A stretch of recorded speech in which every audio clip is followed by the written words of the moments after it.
السلام علیکم دوستوں، ہم پڑھ رہے ہیں سمیرہ حمید کا ناول یارم۔ آج اس کی ایپیسوڈ نمبر ہے 14۔ سٹارٹ کرنے سے پہلے آپ سے ایک ہی بات کہوں گی، میری آڈیو کو لائک کریں، شیئر کریں اور چینل کو سبسکرائب کریں۔ آپ کا ایک سبسکرائب کسی کی زندگی بدل سکتا ہے۔ تو سٹارٹ کرتے ہیں۔ بانو قدسیہ کہتی ہیں، محبت مرگ سے پہلے جنم کا نام ہے، اور مجھے ایسا لگتا ہے محبت جنم سے وہ پہلے مرگ کا نام بھی ہے۔ یہ پہلے آپ کو مار ڈالتی ہے، پھر جی میں آئے تو جنم دے دیتی ہے۔ یہ پہلے انگارہ بنتی ہے، جی میں آئے تو گلزار۔ یہ میم کا پرچار کرتی ماہی محبت ہے، یہ میم سے بھینٹ لیتی محبت مرگ مرگ ہے۔ یہ محال، یہ محرک جلا دینے والی، اور یہ محشر ہے۔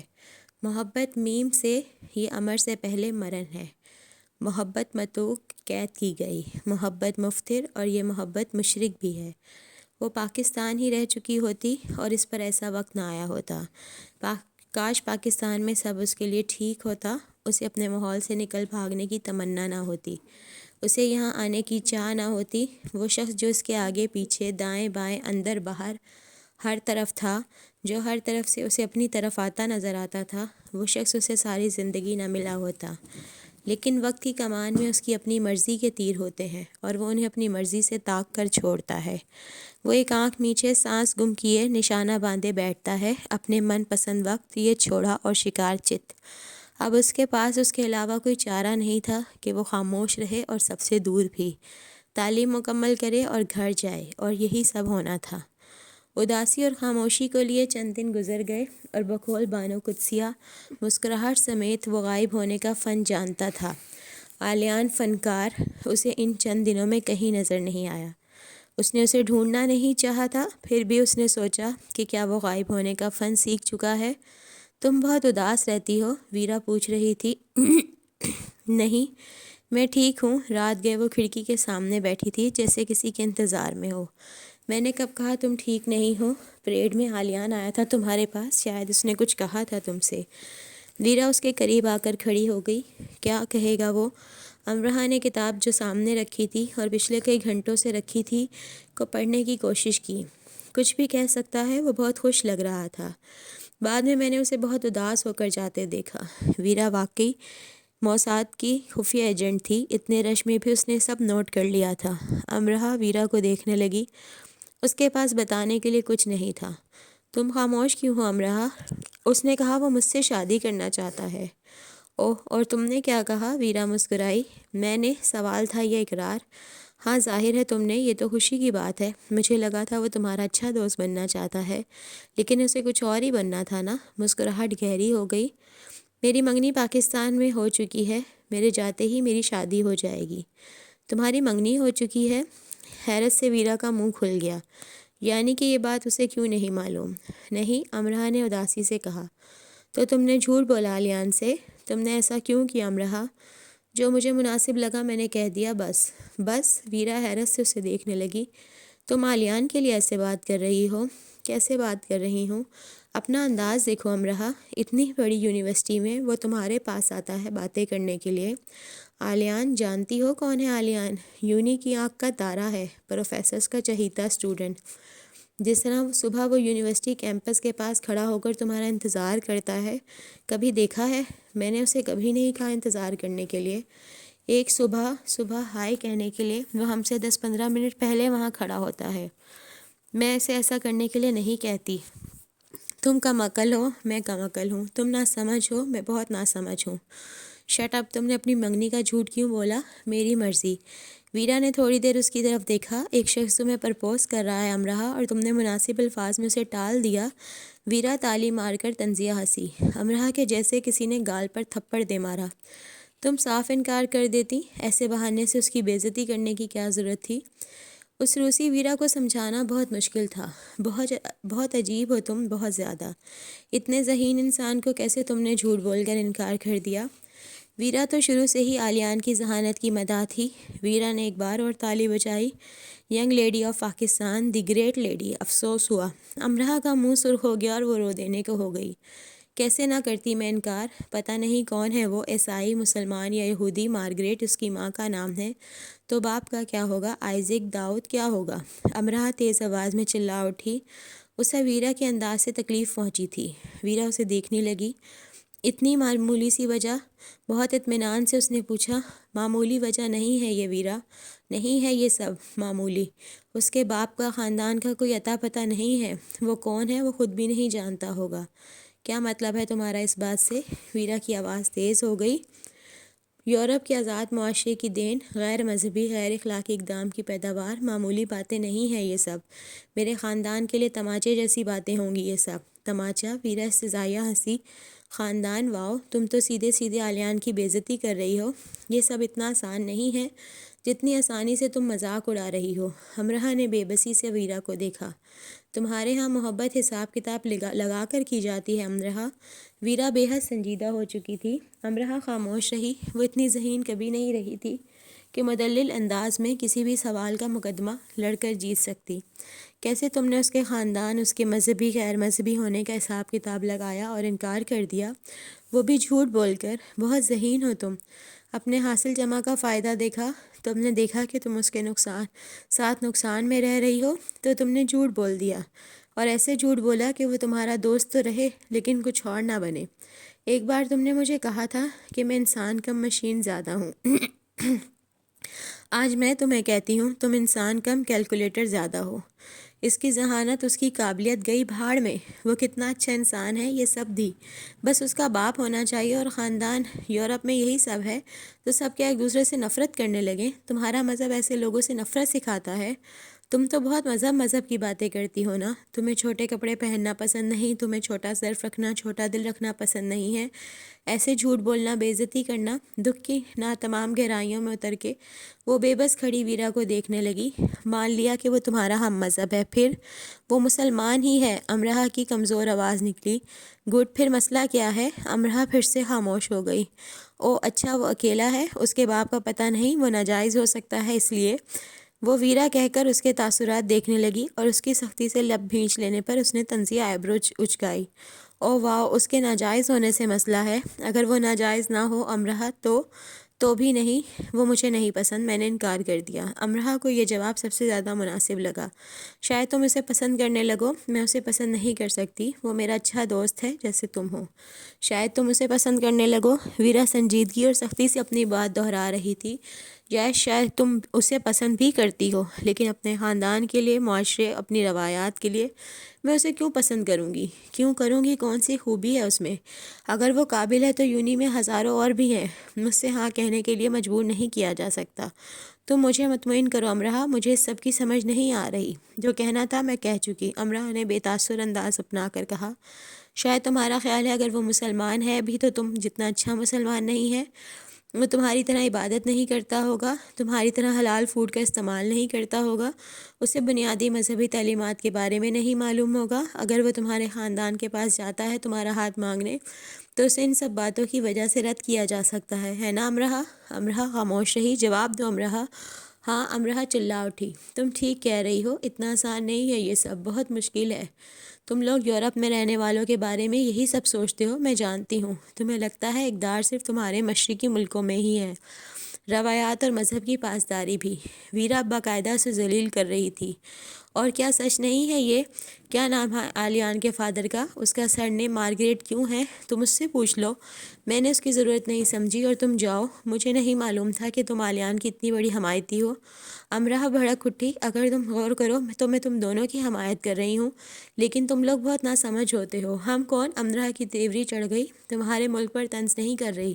تم لوگ، یعنی تم جیسے کم عقل لوگ، سطحی لوگ، روایات، معاشرے کے علمبردار۔ بس بہت ہو گئی، اب جاؤ۔ میں نے جو کرنا تھا کر لیا۔ ویرا اسے دیکھ کر رہ گئی اور چلی گئی۔ کھڑکی میں کھڑی وہ اندھیری رات کے گہرے اندھیروں کو دیکھتی رہی۔ ویرا سے اس نے جان چھڑا لی تھی، اب خود سے کیسے چھڑائے گی؟ دنیا بھر سے چھپ کر بیٹھا جا سکتا ہے، ایک اپنے آپ سے چھپ کر کہیں گم رہنے کے لیے جگہ نہیں ملتی۔ دنیا بھر سے کیا کچھ نہیں کہہ دیا جاتا، ایک اپنے آپ سے کہنے کے لیے کوئی لفظ نہیں ملتا۔ تو کیا محبت جنم سے پہلے مرگ نہیں ہے؟ ہفتے کی رات ہے اور یہ ہارٹ راک کیفے کا ڈانس فلور ہے۔ ڈی جے اپنے میوزک کے ساتھ تجربات کرنے سے پہلے ایک خاص ڈسک کو پلے کرنا چاہ رہا ہے۔ یہ ڈسک اسے بار ٹینڈر کارل نے دی ہے۔ کیفے میں یونیورسٹی اسٹوڈنٹس کا کافی رش ہے، خاص کر بزنس کلاس اسکول کے اسٹوڈنٹس کا۔ ڈانس فلور پر ڈانس شروع ہوا ہی چاہتا ہے۔ کارل کاکٹیل بنا رہا ہے۔ آلیان ابھی بھی اس کے سامنے رکھی اونچی کرسی پر نیم دلی سے آ کر بیٹھا ہے۔ اسے کارل نے ہی کچن سے بلایا ہے اور اب ڈی جے نے ڈسک پلے کر دی۔ تمہاری منگنی ہو چکی ہے؟ نہیں۔ سبھی رازوں اور اسراروں کے پردے چاک کرتی آوازیں بدہیبت ہوتے ہوتے کلب میں گونجی۔ آلیان نے ایسی تکلیف کی شدت سے جو کسی زخم کی پیداوار نہیں بلکہ زخم کا موجب بننے والی ہوتی ہے، سر اٹھا کر کارل کو دیکھا، اور یہ دیکھنا ایسا تھا جیسے دراصل وہ کسی بھی چیز کو دیکھ نہیں پا رہا۔ تم نے جھوٹ بولا آلیان سے، جو مجھے مناسب لگا میں نے کہہ دیا۔ کیسے نہ انکار کرتی؟ پتہ نہیں کون ہے وہ؟ مارگریٹ اس کی ماں کا نام ہے تو باپ کا کیا ہوگا؟ آئزیک داؤد۔ اتنی معمولی سی وجہ؟ معمولی وجہ نہیں ہے، میں اسے پسند نہیں کرتی۔ کون سی خوبی ہے اس میں؟ مجھے اسے ہاں کہنے کے لیے مجبور نہیں کیا جا سکتا۔ شاید تمہارا خیال ہے کہ وہ مسلمان ہے بھی تو تم جتنا اچھا مسلمان نہیں ہے۔ ہاں تم ٹھیک کہہ رہی ہو۔ کیا نام ہے آلیان کے فادر کا؟ اس کا سرنیم مارگریٹ کیوں ہے؟ وہ ناجائز ہو سکتا ہے اس لیے بھی؟ ہاں۔ تمہاری طرح حلال فوڈ کا استعمال نہیں کرتا ہوگا اس لیے بھی؟ ہاں۔ وہاں موجود ایک اسٹوڈنٹ آلیان مارگریٹ کی طرف گردن موڑے دیکھ رہا تھا۔ کارل نے ایک آنکھ دبائی اور منہ بنا کر بھیڑیے کی آواز نکالی، لیکن نہ آلیان نہ وہاں موجود یونیورسٹی کے اسٹوڈنٹس کو دیکھ رہا تھا نہ ہی کارل کو۔ وہ اپنے جوتے کی نوک کو گھور رہا تھا۔ اسے آج معلوم ہوا تھا ایک دم سے کیسے اونچائی پر بیٹھے بیٹھے ہم جوتے کی نوک تلے آ جاتے ہیں۔ اس کے منہ پر کبھی کسی نے تھپڑ نہیں مارا تھا۔ اس کے سرخ ہوتے منہ پر آج تھپڑوں کے نذرانے تذلیل میں لپیٹ کر مارے گئے تھے۔ کاکٹیل بناتے کارل کے ہاتھ رک گئے۔ آلیان کا رد عمل اس کی توقع کے برخلاف تھا۔ اس نے اٹھ کر اسے گھونسا نہیں مارا تھا، وہ مسلسل اپنے جوتوں کی نوک دیکھ رہا تھا۔ ایسے کھیلوں کے وہ پکے دشمن تھے، ویسے وہ دوست تھے۔ آلیان، کارل نے اسے آواز دی۔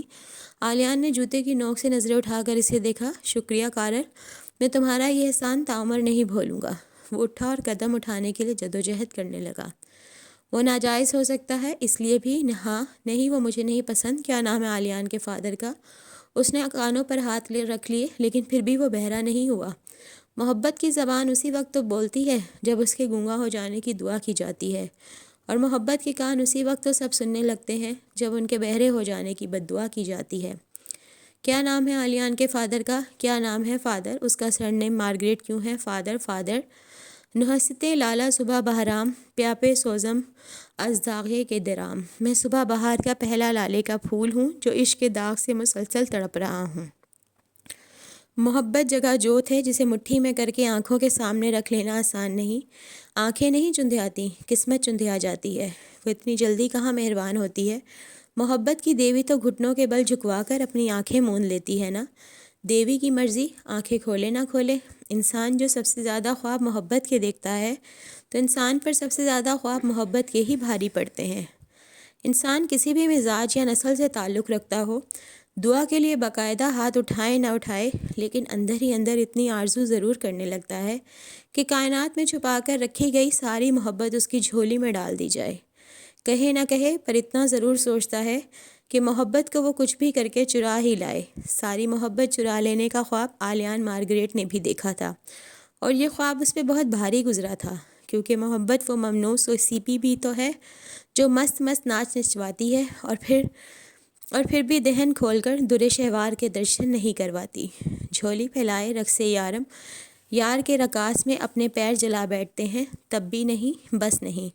وہ اپنا تن من بھسم کر ڈالتے ہیں تب بھی نہیں۔ اپنی حیثیت سے نظریں چراتے وہ پرنٹ ورک کی حدود سے نکل کر چلنے کی کوشش کر رہا ہے۔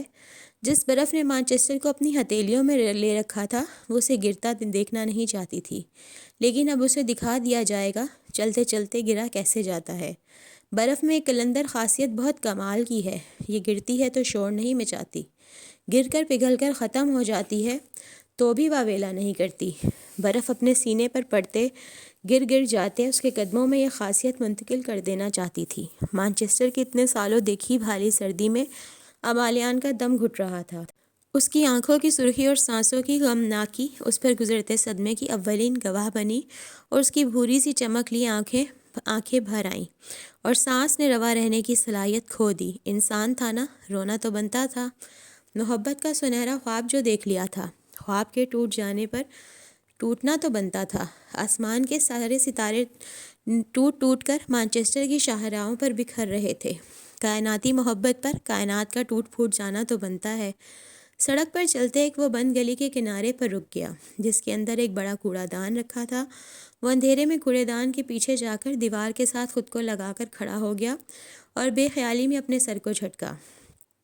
اسے اپنی پہلی محبت یاد آ رہی تھی، مارگریٹ جوزف، اس کی ماں جو اس کی بھوری آنکھوں کو اپنی نیلی آنکھوں سے گھنٹوں دیکھا کرتی۔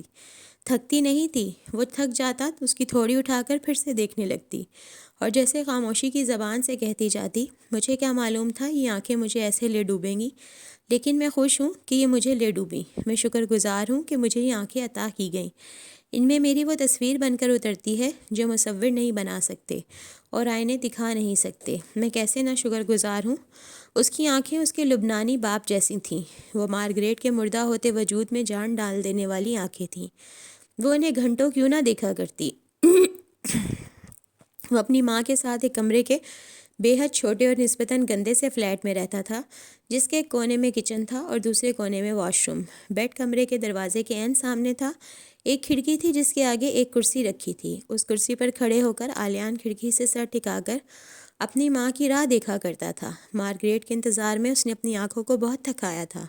کمرے میں کچن اور واش روم کی بو ہمہ وقت رچی رہتی تھی، لیکن یہ فلیٹ اس وقت مہک اٹھتا جب مارگریٹ آ کر اسے اپنی باہوں میں بھر لیتی۔ مارگریٹ ایک ہسپتال میں صفائی پر مامور تھی۔ اس کے جسم سے کئی طرح کے کیمیکلز کی بو آتی، مگر یہ بو آلیان کے لیے دنیا کی بہترین خوشبوؤں سے بڑھ کر تھی۔ وہ صرف اس کی ماں نہیں تھی، اس کا سب کچھ تھی۔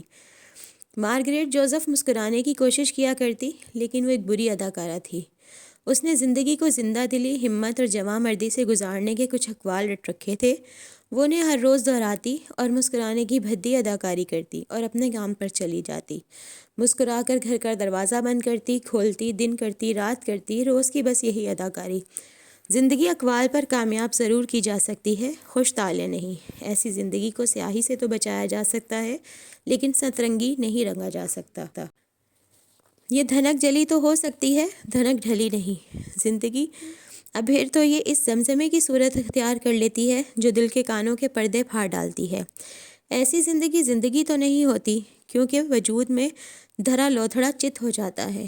یہ لوتھڑا جو دل ہے، اور جس دھوکے باز بزدل کا کوئی علاج نہیں، یہ غداری کرتا ہے اور اس سے غداری پر اسے موت کی سزا ملتی ہے۔ تو مارگریٹ اقبال پر زندگی گزارنے کی کوشش کرتی رہی اور لحاف میں منہ دے کر روتی رہی، کیونکہ اس نے زندگی کی ایک فاش غلطی کر ڈالی تھی۔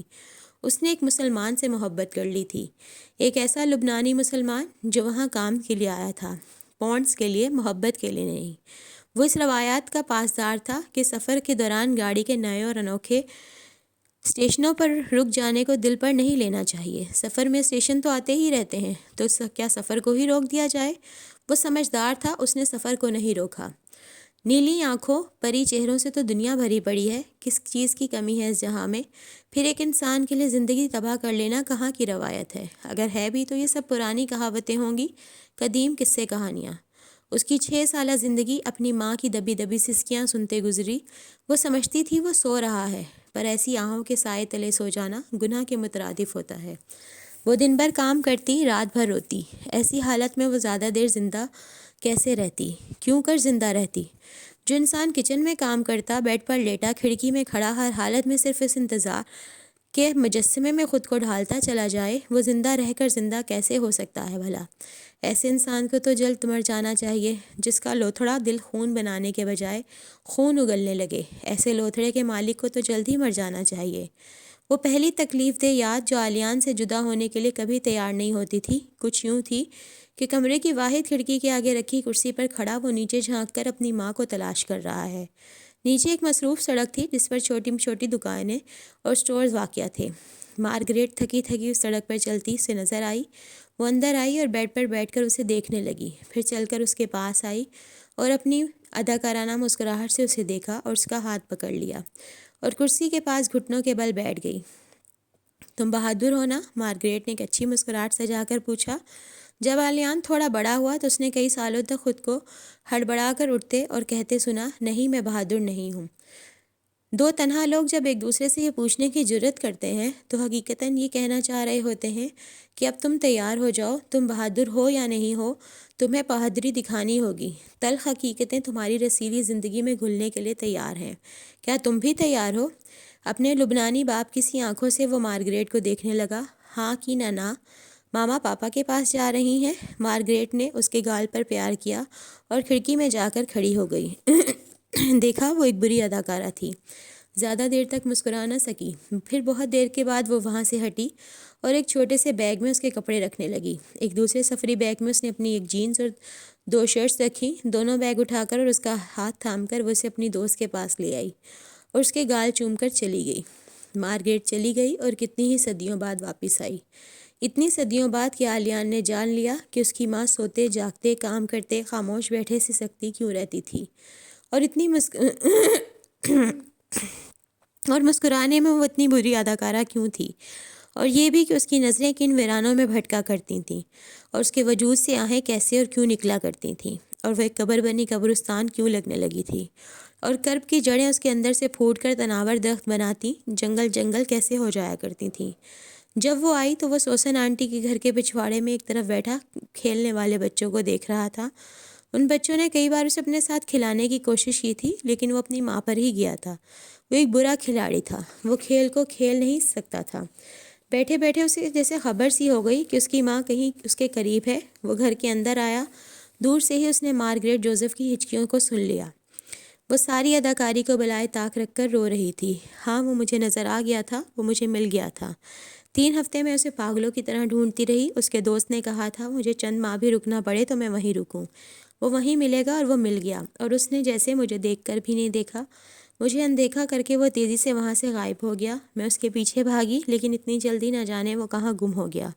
سڑک پر ادھر ادھر بھاگتے میں چلا رہی تھی، اور سوسن پھر بھاگتے بھاگتے میں نے خود کو گرا لیا کہ شاید کسی کونے میں خود کو چھپا کر مجھے دیکھتے وہ مجھ پر ترس کھا کر آ ہی جائے۔ میں گری ہی رہی اور روتی ہی رہی، لیکن وہ نہیں آیا وہ۔ اگلے دن وہ میرے ہوٹل آیا۔ دیکھو کتنا آسان تھا اس کے لیے مجھے ڈنمارک میں ڈھونڈ لینا، اور میں اتنے سالوں میں اسے دنیا بھر میں نہ ڈھونڈ سکی۔ میں بہت ناکارہ، بہت بیکار ہوں نا سوسن، جانتی ہو؟ میرے 2 گھنٹے رونے کے بعد اور یہ بتانے کے بعد کہ پچھلے 4 سالوں میں نے کیسے کیسے اس سے رابطہ کرنے کی کوشش کی، کس شخص کے پاس اس کا پوچھنے کے لیے گئی، خدا کے آگے کیسے کیسے گڑ گڑاتی اور اسے یاد کر کے کیسے روتی رہی۔ اس نے کیا کیا؟ اس نے جیب سے ایک کاغذ نکالا اور کہا یہ تمہاری طلاق کے کاغذ ہیں۔ میں نے اپنے ایک مذہبی اسکالر سے اس کی تصدیق کروا لی ہے۔ تمہیں اس کی ضرورت نہیں ہوگی، لیکن مجھے ہے، تم دستخط کر دو۔ پھر اس نے ایک لفافہ میرے آگے کیا اور کہا یہ لو پیسے اور واپس جاؤ، میں تمہاری شکل بھی نہیں دیکھنا چاہتا، لعنتی کافر عورت۔ میں اسے کیسے کیسے یاد کرتی رہی، روتی بلکتی رہی۔ ان قصوں کو سن کر وہ مجھے طلاق دے رہا تھا، اس کے لیے میں خدا کے آگے کیسے کیسے گڑ گڑائی۔ یہ سن کر وہ مجھے لعنتی کہہ رہا تھا۔ اس نے کہا کہ اس پر اللہ کا غضب نازل ہوا تھا جو اس نے کافر عورت سے شادی کر لی۔ وہ تعلق ایک لعنت تھا۔ میں سوسن، اس نے کہا میں ایک لعنت ہوں۔ خدا نے مجھے بھی یہی بنایا ہے اور اسے بھی۔ کیا خدا لعنتیں بناتا ہے؟ کیا خدا ایسا ناانصاف ہے کہ ایک کو اس جیسا انسان بناتا ہے اور ایک کو مجھ جیسا؟ اس نے کہا میں کافر عورت ہوں۔ وہ کافر کسے کہتا تھا؟ خدا کو نہ ماننے والے کو، خدا کو چھوڑ دینے والے کو۔ اور ایک انسان کو نہ ماننے والے کو کیا کہتا ہے وہ؟ بیوی کو بے آسرا چھوڑ دینے والے کو کس نام سے یاد کرنا چاہے گا وہ؟ میں نے اس سے پوچھا۔ اس نے مجھے گالیاں دیں، میرے محروم والدین پر الزام لگایا کہ میں ان کی حرام کی پیداوار ہوں۔ میں سرتاپا حرام ہوں، میرے رگوں میں ناجائز اور گندا خون ہے۔ میں اور میرے آباء و اجداد شراب پیتے رہے ہیں، اور میرے والدین کو شادی کی کیا ضرورت رہی ہوگی؟ میں گندے غلیظ مغربی معاشرے کی پیداوار کیسے کیسے گل نہیں کھلا چکی ہوں گی۔ وہ گالیاں دیتا رہا اور مجھے بتاتا رہا میں کیا کیا ہوں۔ وہ مجھے جتا رہا تھا کہ مجھے چھوڑ آنے کی اصل وجوہات کیا تھیں۔ وہ میرا کافر ہونا تھا، غیر مذہب ہونا تھا۔ پھر اس نے میرے خدا کو گالیاں دینی شروع کر دیں۔ وہ مجھے بتانے لگا کہ دراصل کس کا مذہب سچا ہے۔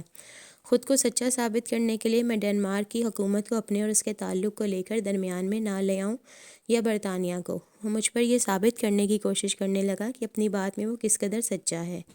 وہ ایک سچے مذہب کو ماننے والا ہے۔ میں نے اس سے کہا کہ اگر اس کا مذہب اتنا ہی سچا ہے، اچھا ہے، تو ایسے سچے مذہب کے کس حکم کے تحت وہ میرے ساتھ برا کر رہا ہے؟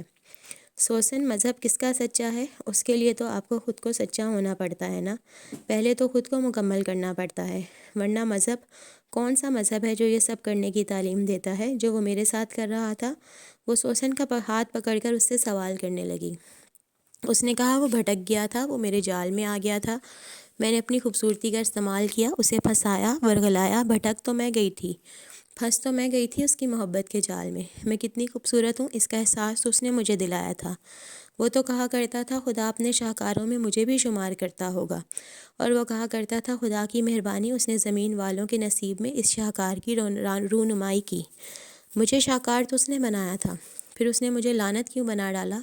سوسن میں زندہ نہیں رہنا چاہتی، کوئی لعنت کے طوق کے ساتھ کیسے زندہ رہ سکتا ہے جبکہ اسے پہلے شاہکار کے رتبے پر فائز کر دیا گیا ہو؟ جسے خوب کہہ دیا جائے اسے غلیظ کیسے کہا جا سکتا ہے؟ میرا تو سب کچھ چلا گیا نا، اس کا کیا گیا؟ وہ تو بیش قیمت لباس میں ملبوس پہلے سے کہیں زیادہ خوبصورت میرے سامنے تن کر کھڑا تھا، جھکی ہوئی تو میں تھی اس کے آگے، گڑ گڑا تو میں رہی تھی۔ بھلا بتاؤ سوسن، جو نفع میں رہتے ہیں وہ میری طرح جھک کر گڑ گڑاتے ہیں، ایسے خوار ہوتے ہیں؟ خسارے میں کون رہا سوسن؟ وہ میرے ہاتھ پیر کاٹ ڈالتا، اس نے میرا دل، میری روح کاٹ ڈالی۔ وہ اتنا ظالم ہوگا، کاش مجھے معلوم ہوتا۔ میں اس سے ایسی محبت کرنے لگوں گی، کاش مجھے یہ بھی معلوم ہوتا، اور کاش وہ کھویا ہی رہتا۔ میں ساری عمر اسے ڈھونڈتی ہی رہتی، میری آنکھیں اس کے انتظار میں تھک کر مردہ ہو جاتی، لیکن ایسے ذلیل نہ ہوتی۔ اس کی زبان سے نکلا زہر میرے کان میں نہ ٹپکا ہوتا۔ سوسن، میں تمہیں کیسے سمجھاؤں کہ ہاتھ کی پشت کو ہونٹوں سے لگانے والا جب انہی ہونٹوں سے تھوکتا ہے تو کرب کا کیسا لاوا وجود میں پھٹتا ہے؟ میں تمہیں کیسے بتاؤں میں کس دلدل میں پھنسی ہوں؟ مارگریٹ نے اپنے وجود کو اپنے ہاتھوں میں لپیٹنا چاہا، وہ ایسے تڑپ رہی تھی جیسے اس پر بوند بوند تیزاب ٹپکایا جا رہا ہو اور اس کے پاس نکل بھاگنے کا کوئی راستہ نہ ہو۔ دیوار کی اوٹ میں کھڑے بچے نے اس تیزاب کی بو اپنی ناک میں گھستے محسوس کی۔ میں اس بھری دنیا میں جا کر کسے بتاؤں کہ اس نے مارگریٹ نامی شاہکار کی پردہ کشائی کیسے کی؟ کاش میں اسے کبھی نہ ڈھونڈ پاتی۔ میں نے اسے ڈھونڈ نکالنے کا گناہ کیوں کیا؟ میں نے گناہ ہی کیا۔ اگر یہ سب کہنا ہی تھا تو وہ مجھے برطانیہ میں ہی کہہ کر چلا جاتا۔ وہ کاغذ جو وہ اپنے مذہبی اسکالر سے تصدیق کروا لایا تھا مجھے یہیں دے کر چلا جاتا، لیکن اس کو مجھے خوار کرنا تھا۔ اسے میں پہلے لعنت کیوں نہیں لگی؟ اسے مجھ جیسی کافر عورت کے سر پر منڈلاتا خدائی قہر پہلے کیوں نہیں دکھائی دیا؟ ملک بدلتے ہی اسے اتنی عقل آ گئی۔ ایک امیر بیوہ کے ساتھ شادی کرنے کے بعد اسے میری اوقات یاد آ گئی۔ مجھے سب کہا کرتے تھے یہ عربی 10 شادیاں کر لیں تو پلٹ کر کسی ایک کی طرف بھی نہیں دیکھتے، پر میں نے کسی کا اعتبار نہیں کیا۔ میں نے اس کا اعتبار کیا جس نے مجھے دھتکار دیا۔ اس نے مجھے پونڈز کے لیے، گرین کارڈ کے لیے بھی شادی نہیں کی تھی۔ اس نے تو مجھے زندہ درگور کرنے کے لیے سب کیا تھا۔ برطانیہ میں شادی کرنے والا ڈنمارک میں مجھے طلاق دے رہا تھا، مجھے میرے والدین کی، میرے مذہب کی غلاظت کے بارے میں بتا رہا تھا۔ اس نے ایک بار بھی میری آنکھوں سے گرتے آنسوؤں کو نہ دیکھا، اسے یہ پرواہ بھی نہیں تھی کہ میں اس کے قدموں میں گر گر جاتی ہوں۔ میں کیسے اس کے بغیر کرب میں مبتلا رہی ہوں، جان کر بھی اس نے ہمدردی سے میری طرف نہ دیکھا۔ میں نے اسے اس کے بیٹے کے بارے میں بتایا تو اس نے اس بات کو ایسے سنا جیسے میں اسے اپنے کسی بوائے فرینڈ کے بچے کے بارے میں بتا رہی ہوں۔ اپنے بیٹے کے بارے میں سن کر اس کی آنکھوں سے ایسی نفرت ٹپکنے لگی جیسے کسی نے گناہ آلود ہاتھوں سے اس کے پاکیزہ وجود کو آلودہ کر دیا ہو۔ میرا بیٹا گناہ تھا اس کے لیے سوسن، صرف ایک میں ہی نہیں، وہ ایک طلاق کا دکھ لے کر نہیں پلٹی تھی۔ اسے اس طلاق کے ساتھ کئی اور تازیانے مارے گئے تھے۔ اسے غلاظت کا ڈھیر ثابت کر کے اسی ڈھیر میں دفن کر کے بھیجا گیا تھا۔ اس سے منسلک ہر چیز پر تھوک کیا گیا تھا۔ محبت کا پیادہ زمین بوس ہوا، تپسیا تمام ہوئی۔ محبت کا پھٹکار زدہ کنیا کماری عین جوبن کر لائی اور محبت کے شراب کی مستحق پائی۔ وہ خاموشی سے اپنی ماں کے پاس جا کر بیٹھ گیا۔ مارگریٹ نے آنسو پونچھ لیے۔ کتنی بدصورت ہو گئی تھی وہ اتنے سے دنوں میں۔ اس کے کپڑے گندے اور بدبودار تھے، اس کے وجود سے ایسی بساند اٹھتی تھی جیسے کچا گوشت دھیمی آنچ پر جل رہا ہو۔ مارگریٹ کے پیٹ کے ساتھ لگے اس کا دم گھٹنے لگا۔ امر جل کی دھارا زہر آب تھی، زہر ذباب، ہمہ وقت جاری رہنے والا زہریلا چشمہ نے اپنا دہن اس کے وجود میں کھول دیا تھا۔ اس میں سے بساند کیوں نہ آتی؟ اور پھر اس دن کے بعد سے اس نے یہ کہنا چھوڑ دیا، کرسمس کی ان چھٹیوں میں ہم ہلز جائیں گے۔ سچ؟ ہاں، بس تمہارے پاپا آ جائیں۔ وہ کب آئیں گے؟ شاید ابھی، آج رات، ورنہ کل صبح۔ میں نے انہیں خط لکھے ہیں، فون بھی کیے ہیں۔ وہ گندے ہیں، وہ نہیں آتے۔ وہ اچھے ہیں، وہ آ جائیں گے۔ وہ اتنا اچھا تھا کہ ایک بار بھی نہیں آیا تھا۔ اس نے اپنی اولاد کو بھی دیکھنے کی چاہ نہیں کی تھی۔ اس کو پتہ ہی نہیں تھا اس کے بیٹے کی آنکھیں اس جیسی ہیں، کچھ اس کے جیسے نقوش، گھنی بویں، گھنی پلکیں، سفید رنگت میں مبہم گندمی رنگت کی جھلک، مغرب میں عرب گھلتا ہوا، عرب سے مغرب نکلتا ہوا۔ وہ ایسا تھا جس کے دنیا میں آنے سے پہلے ہی اس کے باپ نے خود کو دنیا میں چھپا لیا تھا، اور مارگریٹ آخر تک یہ نہ جان سکی کہ جو گم ہو جاتے ہیں ڈھونڈا انہیں جاتا ہے، جو خود کو چھپا لیں انہیں ڈھونڈ نکالنا تذلیل ہے۔ تذلیل بلکہ گناہ عظیم، ایسے گناہوں سے خود کو بچانا چاہیے۔ تو ایسے چھپ چکے مرد کی واپسی کے قصے کہانیاں اب بس ہوئی تھیں، دروازے پر ٹکی نگاہیں گناہ نہ تمام ہوئیں۔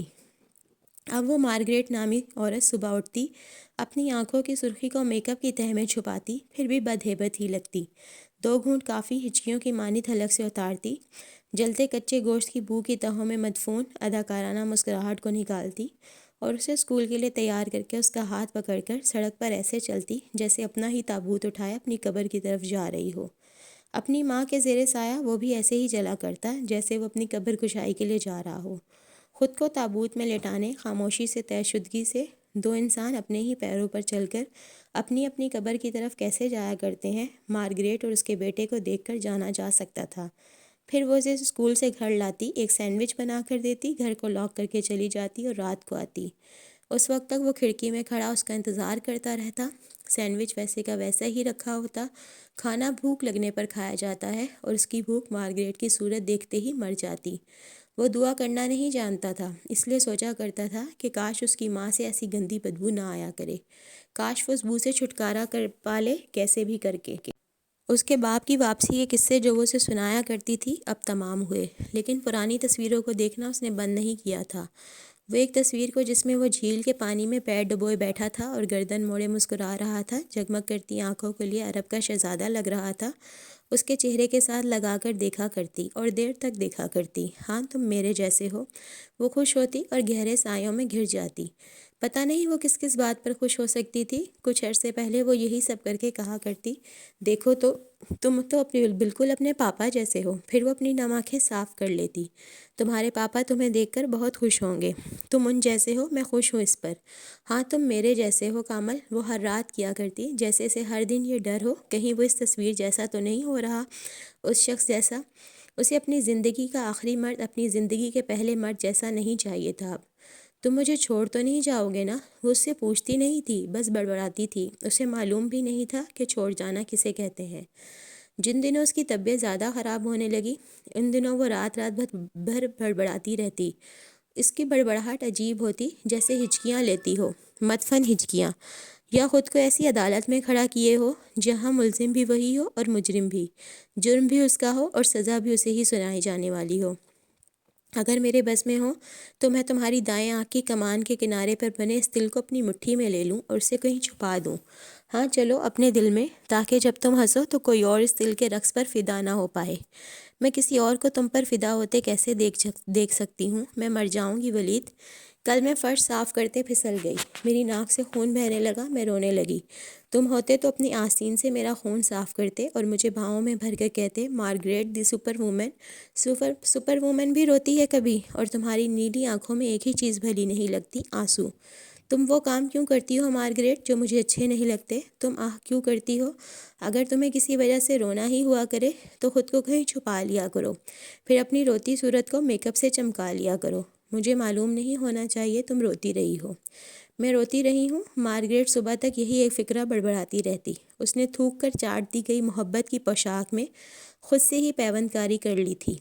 وہ ایک ایسی جزامی بڑھیا بن گئی جس کے زخم ہی اس کے دوا تھے۔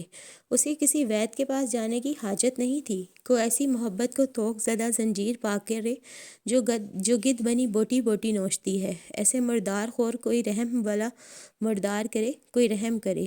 اور جب وہ بہت زیادہ بڑبڑانے لگتی اور اس کے کانوں میں مزید سکت نہ رہتی سننے کی، اور وہ اپنے کانپتے ہاتھ سے ہولے سے مارگریٹ کے جسم کو چھوتا اور جھرجھری لے کر بڑبڑانا بند کر دیتی اور ہاتھ بڑھا کر اسے اپنے وجود میں سمیٹ لیتی، نہیں اپنے بیٹے کو نہیں، عرب کے گم ہو چکے اپنے شہزادے کو، جس کی محبت کی مار کو بھی وہ نہیں مار پا رہی تھی، اور جو خود کو زندگی کے کنارے پر گھسیٹ لائی تھی اور موت کی طرف کسی شکوے کے بغیر ہاتھ بڑھا رہی تھی۔ اور کون کہتا ہے کہ موت اور کون کہتا ہے کہ موت سیاہ شب خون ہے؟ موت نے قطعاً مارگریٹ کی زندگی پر شب خون مارنے کی کوشش نہیں کی تھی۔ یہ کام تو خود مارگریٹ کر رہی تھی۔ وہ خود سے شتہ باندھ تھی کر چکی تھی۔ ذرا سی تپش ملتے ہی وہ جل کر بھسم کیسے نہ ہو جاتی۔ ایسی حالت میں اسے کون بچا سکتا تھا؟ کوئی معجزہ ہی، اور وہ کوئی نبی یا پیغمبر تو نہ تھی، وہ تو صنم گزیدہ تھی، اور معجزے ایسے لوگوں پر اتنے مہربان نہیں ہوتے۔ ایک رات وہ بڑبڑاتے بڑبڑاتے ہی مر گئی۔ جس رات اس نے اپنی زندگی کے آخری مرد کا ہاتھ مضبوطی سے اپنے ہاتھوں میں تھام رکھا تھا اور وہ اس کے ہاتھ کو بار بار اپنے ہونٹوں، اپنے گالوں، اپنی آنکھوں سے لگاتی، اس کی زندگی کے اس آخری مرد کی آنکھوں سے آنسو ماتمی جلوس کی طرح آہو بکا کرتے رواں تھے۔ انسان بڑا حساس واقعہ ہوا ہے۔ موت کی آہٹ پر اس کے کان کھڑے ہو جاتے ہیں۔ 9 مہینے زندگی نمو پاتی ہے تو ایسا واویلا مچاتی ہے۔ موت تو سالوں سالوں اور سالوں ہی نمو پاتی ہے، اپنی آمد پر کس اہتمام کا واویلا نہیں مچاتی ہوگی۔ وہ رو رہا تھا، واویلے پر اس کے بھی کان کھڑے ہو گئے تھے۔ اپنی طرف سے مارگریٹ اپنے ماں باپ، اپنے گھر، اپنے بچپنے، اپنے اسکول کی باتیں کر رہی تھی، اسے سنا رہی تھی، لیکن دراصل وہ اسے ہر دوسری بات کے بعد اس پہلے شخص کے قصے سنانے لگتی جو اس کی پائنتی موجود تھا نہ سرہانے، جو اس کے آخری وقت میں آنے والا تھا نہ ہی جنازے میں۔ مارگریٹ کو کوئی خواہش نہ تھی اس شخص کو خدا کے حضور مورد الزام ٹھہرانے کی۔ وہ وہاں بھی یہی کرنے والی تھی، وہ خدا سے اسے مانگنے والی تھی۔ وہ رحم دل خاتون تھی، وہ جو اس کے لیے خدا سے رحم مانگنے والی تھی۔ قہوہ پینے کے بعد وہ ہمیشہ کپ کو اوندا کر دیا کرتا تھا، یہ اس کی عادت تھی۔ مجھے اس کی یہ عادت بہت پسند تھی۔ ہاں واقعی مارگریٹ کو اس کی عادت پسند تھی۔ اس کی کافی کا مگ خالی ہوتے ہی اوندا ہو جاتا۔ بڑے ہوتے ہوئے اس نے کئی اوندے کپ پاؤں کی ٹھوکر سے توڑ ڈالے۔ اوندھے کپ دیکھ کر وہ پاگل سا ہو جاتا۔ اس کا بس نہ چلتا کیسے وہ اس دنیا کو اس بھٹی میں جلا ڈالے جو اس کی ماں کے اندر بھڑکتی رہی تھی، اور وہ ساری دنیا کو اندھا کر دے جس میں بھٹک بھٹک کر وہ کسی کو ڈھونڈتی رہی تھی۔ کاش تمہاری آنکھ کی کمان کے کنارے بھی تل ہوتا۔ تمہاری دنیا میں آتے ہی میں نے سب سے پہلے اس تل کو ڈھونڈا۔ میں نے 9 مہینے میں ایک تل کے لیے دعائیں کی تھیں، اور آخری بات کر کے وہ خاموش ہو گئی۔ وہ بس اتنی سی تھی۔ اب تم میرے ہاتھ کو اپنے ہونٹوں سے لگا لو۔ اس نے اس ہاتھ کو ہونٹوں سے لگا لیا، لگائے رکھا، لیکن وہ اس کا بیٹا تھا، اس کا محبوب نہیں۔ اور پھر 26 سال کی جوان لیکن بوڑھی ہو چکی نیلی آنکھوں اور کبھی کی گلابی رنگت والی مارگریٹ کو اس نے تابوت میں پھر سے کسی کے انتظار میں ابدی نیند سوتے دیکھا، اور تابوت کے کنارے وہ دیوانوں کی طرح رویا۔ آلیان مارگریٹ۔ اس نے اسی وقت فیصلہ کر لیا تھا کہ اسے کس سے سب سے زیادہ نفرت کرنی ہے، اپنے باپ سے۔ وہ ادارے میں پرورش پانے لگا۔ کچھ عرصے بعد اسے بتایا گیا کہ ایک خاتون نے اسے گود لے لیا ہے اور وہ ان کے گھر ان سے ملنے جا سکتا ہے۔ ایک رات اس خاتون کے گھر چھوڑ دیا گیا۔ تو دوستو یہ تھی آج کی ایپیسوڈ۔ امید کرتی ہوں آپ کو پسند آئی ہوگی۔ مجھے امید ہے کہ آپ میری آڈیو اچھی لگی ہوگی۔ اگر آپ کو میری آڈیو اچھی لگی ہے تو اسے لائک کریں، شیئر کریں، میرے چینل کو سبسکرائب کریں۔ آپ کا ایک سبسکرائب کسی کی زندگی بدل سکتا ہے۔ اللہ حافظ، کل پھر ملیں گے، دعاؤں میں یاد رکھیے گا۔